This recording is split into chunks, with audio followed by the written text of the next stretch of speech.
नमस्कार भाइयों।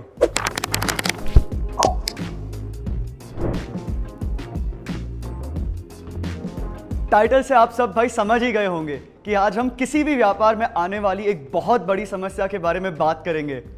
उधार देने की समस्या से हर कोई परेशान है, क्योंकि उधारी ने कई दुकानदारों को डुबाया है। इसीलिए आज हम बात करेंगे कुछ ऐसे तरीकों के बारे में जो आपको इस उधार देने की समस्या से बचा सकते हैं। पहला तरीका, सबसे पहले तो अपनी दुकान पर जहां आसानी से नजर आ सके एक पोस्टर लगवा दीजिए। उधार सिर्फ 80-90 साल के लोगों को दिया जाएगा, और वो भी उनके माता पिता से पूछकर। इससे फायदा ये होगा कि ग्राहक को पहले से ही आइडिया आ जाएगा कि यहां पे उसे उधार नहीं मिलने वाला, और अगर फिर भी कोई उधार मांग ले तो पोस्टर दिखाकर माफी मांग लो। दूसरा तरीका, थोड़ी हिम्मत करो और मना कर दो। बोल दो, मैं एक छोटा दुकानदार हूं, डिस्ट्रीब्यूटर का पेमेंट नगद करता हूं, तो आपको चाहकर भी उधार नहीं दे सकता। साथ में ये भी बोल दो कि नगद सामान लेने पर डिस्ट्रीब्यूटर थोड़ा सामान सस्ता देता है, इसलिए मुझे भी सस्ता मिलेगा तो आपको भी सस्ता दे पाऊंगा। ग्राहक से ऐसा बोलने का यह फायदा है कि उसे आपकी बात का बुरा भी नहीं लगेगा और आपकी बात भी रह जाएगी। तीसरा तरीका, एक नोटबुक रखे जिसमें आप हर किसी ग्राहक के उधार का लेखा जोखा दर्ज करते हैं, डेट और टाइम के साथ।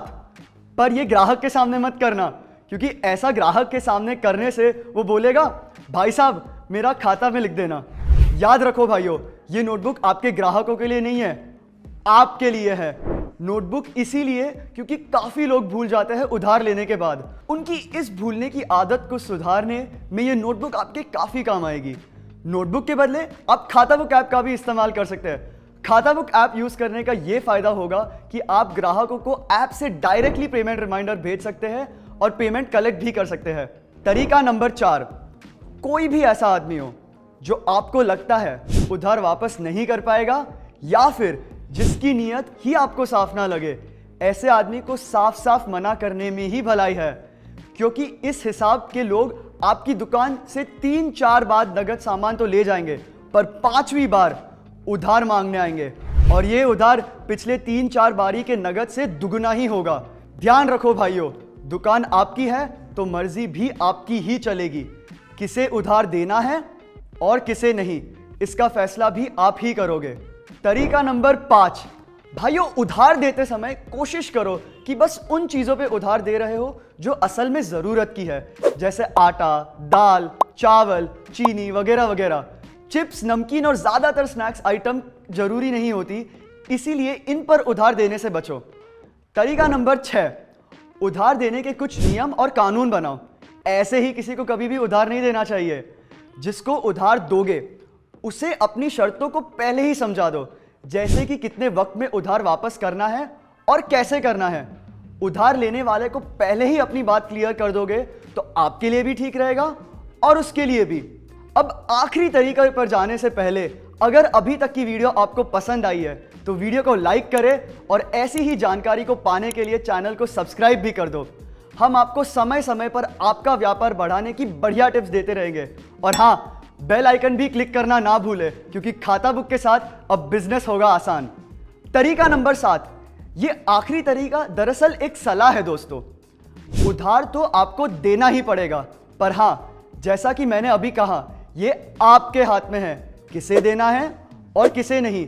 आपके ग्राहक की पहचान आप ही कर सकते हो। हर कोई जो उधार मांगे गलत नहीं होता। आप खुद ही बताओ, आपके ही कितने ऐसे ग्राहक रहे होंगे जो उधार ले तो जाते हैं पर वक्त कर कभी उसे वापस नहीं करते, और ऐसे भी कितने हैं जो एक बार उधार करने के बाद आपकी दुकान का रास्ता ही भूल जाते हैं। भाइयों, अपने ग्राहकों को देखो, समझो और तभी डिसाइड करो कि कौन तुम्हारा उधार वापस कर सकता है और कौन नहीं। बाकी तो मैं जानता ही हूं कि आप सब भाई लोग खुद समझदार हो। ध्यान रखना, इतना करने के बाद भी आपका सारा उधार वापस हो जाए ऐसा समझने की भूल मत करना। थोड़ा उधार तो सभी का मरता है, पर यह तो सफल बिजनेस करने की एक छोटी सी कीमत है। क्या कहते हैं उसे अंग्रेजी में? Operating expense. तो मेरे भाइयों, ये तरीके थे जिनसे आप उधारी देने से खुद को काफी हद तक बचा सकते हो। अगर आपके पास इसके अलावा और कोई भी तरीका है तो हमें कमेंट सेक्शन में बताइए। इधर और दुकानदार भाइयों का भी भला हो जाएगा। तो इस वीडियो के लिए बस इतना ही साथियों। मिलते हैं अगली वीडियो में, तब तक के लिए नमस्कार।